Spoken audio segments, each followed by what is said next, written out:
یا رسول اللہ یا حبیب اللہ۔ بخاری شریف میں حضرت ابو ہریرہ رضی اللہ تعالی عنہ سے راوی کہ حضور صلی اللہ تعالی علیہ وسلم ارشاد فرماتے ہیں جس نے رمضان شریف کے ایک دن کا روزہ بغیر رخصت بغیر مرض کے افطار کیا، یعنی نہ رکھا، ایک دن کا روزہ بغیر کسی عرض کے، بغیر کسی مرض کے، بغیر کسی رخصت کے، کسی وجہ کے بغیر روزہ نہیں رکھا، فرمایا تو زمانہ بھر کا روزہ اس کی قضا نہیں کر سکتا، ساری زندگی بھی اگر روزہ رکھے تو اس فضیلت کو وہ نہیں پا سکتا، اگرچہ وہ بعد میں رکھ لے، یعنی وہ فضیلت جو رمضان میں رکھنے کی تھی کسی طرح وہ فضیلت حاصل نہیں کر سکتا۔ تو جب روزہ نہ رکھنے میں یہ سخت وعید ہے تو رکھ کر توڑ دینا اس سے کتنا سخت تر ہوگا۔ ابن خزیمہ ابن حبان اپنی صحیح میں حضرت ابو امامہ باہلی رضی اللہ تعالی عنہ سے مروی ہیں، کہتے ہیں میں نے رسول اللہ صلی اللہ تعالی علیہ وسلم سے سنا کہ آقا علیہ السلام نے فرمایا میں سو رہا تھا، دو شخص حاضر ہوئے، میرا بازو پکڑ کر ایک پہاڑ کے پاس لے گئے اور مجھ سے کہنے لگے کہ آپ چڑھیے، اوپر چڑھیں۔ حضور کریم علیہ السلام فرماتے میں نے کہا کہ میرے اندر اتنی طاقت نہیں، انہوں نے کہا ہم آسان کر دیتے ہیں۔ حضور کریم علیہ السلام ارشاد فرماتے میں پھر میں چڑھ گیا، جب بیچ پہاڑ پر پہنچا تو سخت آوازیں سنائی دی، میں نے پوچھا یہ کیسی آوازیں ہیں؟ انہوں نے کہا یہ جہنمیوں کی آوازیں ہیں۔ پھر مجھے آگے لے گئے، میں نے ایک قوم کو دیکھا کہ وہ لوگ الٹے لٹکائے گئے ہیں اور ان کی پاچھیں یہ منہ کی چیری جا رہی ہیں جن سے خون بہ رہا ہے۔ میں نے پوچھا یہ کون لوگ ہیں؟ تو بتایا گیا یہ وہ لوگ ہیں کہ جو روزہ رکھتے تھے مگر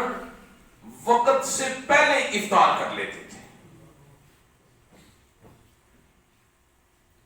حضرت ابو یعلا رضی اللہ تعالی عنہ حضرت ابن عباس رضی اللہ تعالی عنہما سے روایت کرتے ہیں کہ اسلام کے کڑے اور دین کے قواعد تین ہیں جن پر اسلام کی بنیاد مضبوط کی گئی، جو ان میں سے ایک ترک کرے وہ کافر ہے، اس کا خون حلال ہے، کلمہ توحید کی شہادت اور نماز فرض اور روزہ رمضان۔ سمجھ لیں کہ اسلام کے تین قلعے ہیں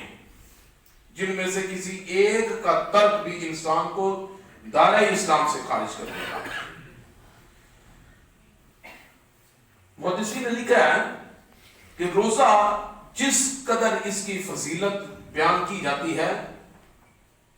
رکھنے کے بعد اس سے زیادہ اس کی اہمیت ہے کہ اسے جو ہے وہ بچایا جائے۔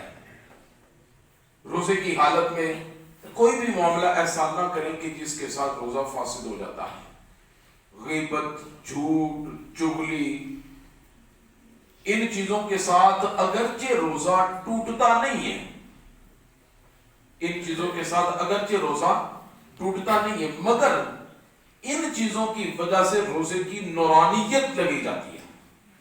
ان چیزوں کے ساتھ روزے کی حقیقت نہیں رہتی، روزے کا نور نہیں رہتا، روزے کی نورانیت ان چیزوں کے ساتھ ختم ہو جاتی ہے۔ ظاہر وہ چیزیں کہ جن کے ساتھ روزہ ٹوٹ جاتا ہے، کھانے پینے کے ساتھ جماع کرنے سے روزہ ٹوٹ جاتا ہے، جبکہ روزہ دار ہونا یاد ہو، حقہ، سگریٹ، پان، یہ ساری چیزیں روزہ جو ہے وہ توڑ دیتی ہیں۔ پان کھائے اگرچہ اس کی جو پیک ہے وہ باہر بھی تھوک دے لیکن پھر بھی اس کے ساتھ روزہ ٹوٹ جاتا ہے۔ روزے میں دانت اکھڑوایا اور خون نکل کر حلق سے نیچے اترا اور یہ کام اگرچہ نیند بے ہوشی میں کیا یا سوتے میں کیا تو ایسا کرنے سے روزہ ٹوٹ جاتا ہے، روزہ فاسد ہو جاتا ہے۔ روزے کی حالت میں استنجا کرتے وقت علماء فرماتے ہیں کہ اس میں مبالغہ نہیں کرنا چاہیے، کہ اگر روزے کی حالت میں مبالغے کے ساتھ استنجا کیا یہاں تک کہ گھٹنا رکھنے کی جگہ تک پانی پہنچ گیا تو روزہ جاتا رہا، اور اتنا مبالغہ چاہیے بھی نہیں کہ اس سے سخت بیماری کا اندیشہ ہے۔ کلی کر رہا تھا، بلا قصد پانی حلق سے نیچے اتر گیا، ناک میں پانی چڑھایا اور دماغ کو چڑھ گیا، ان سب صورتوں میں روزہ جاتا رہا جبکہ روزہ ہونا یاد ہو۔ روزے کی حالت میں اگر احتلام ہو جائے، جنبی اور غسل فرض ہو جائے تو پھر روزے کی حالت میں تو غسل کے جو فرض ہیں کلی کرنا اور ناک میں پانی چڑھانا، روزے کی حالت میں پھر پانی کلی کی صورت میں بھی اتنا اوپر نہیں لے کے جانا کہ پانی اندر جانے کا اندیشہ ہو، اور ناک میں پانی چڑھاتے وقت بھی پانی اتنا اوپر نہیں لے کر جانا کہ جس سے اندیشہ ہو کہ ناک سے پانی حلق میں اوپر چلا جائے۔ اگر چلا گیا تو پھر روزہ ٹوٹ جائے گا، تو پھر روزے کی حالت میں جو ہے وہ کلی بھی بالکل نارمل ہوگی اور ناک میں پانی چڑھانا بھی بالکل وہ ایک معمولی صحیح ہوگا۔ اگر زیادہ کریں گے تو ٹوٹ جائے گا۔ تو روزے کی حالت میں اتنا کریں گے۔ یہ دو فرض جو ہیں، پھر جب افطار کریں گے، افطار کرنے کے بعد سب سے پہلے ان دو فرائض کی ادائیگی کریں گے کہ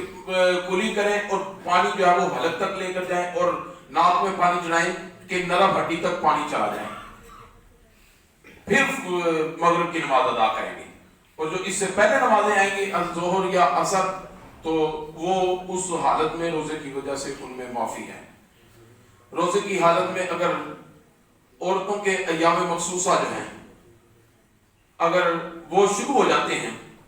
تو روزہ ختم ہو جاتا ہے۔ روزے کی حالت میں دن کے وقت میں اگر مخصوص ایام شروع ہو جائیں،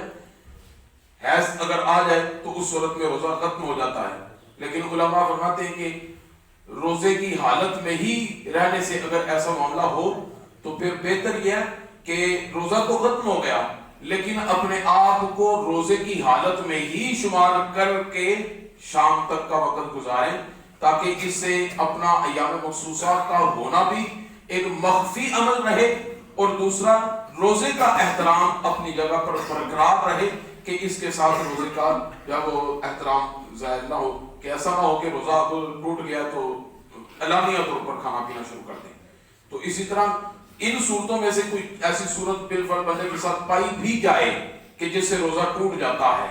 تو بندے کو اگر پتہ بھی چل گیا کہ میرا روزہ ٹوٹ گیا ہے تو احترام روزہ یہ ہے کہ اپنے آپ کو پھر بھی روزے کی حالت جیسا ہی تصور کر کے وہ وقت اسی صورت میں گزارنا لازمی اور ضروری ہوتا ہے۔ اللہ تعالیٰ ہمیں عمل کرنے کی توفیق